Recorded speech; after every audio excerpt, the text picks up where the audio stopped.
മന്തി ഒട്ടും ഉണ്ടാക്കാൻ അറിയാത്തവർക്ക് പോലും വളരെ പെട്ടെന്ന് ഉണ്ടാക്കാൻ പറ്റിയ ഒരു ഈസി റെസിപ്പിയാണ് കേട്ടോ ഇത്. അതിനായി ഞാനിവിടെ ഒരു 1/2 കിലോ ചിക്കൻ എടുത്തിട്ടുണ്ട്.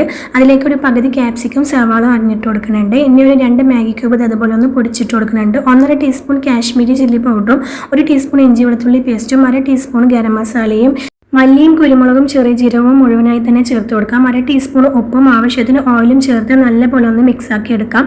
ഇനി ഇതിലേക്ക് മല്ലിയിലയും പുതിനയിലയും ചേർത്തിട്ട് ഒന്ന് വേവിച്ചെടുക്കാം. ഇനി റൈസ് ഉണ്ടാക്കിയെടുക്കാനായിട്ട് ബസുമതി റൈസാണ് എടുത്തിട്ടുള്ളത്. അതൊന്ന് 1/2 മണിക്കൂർ വെള്ളത്തിലിട്ടിട്ട് ഒന്ന് സോക്ക് ചെയ്തെടുക്കണം.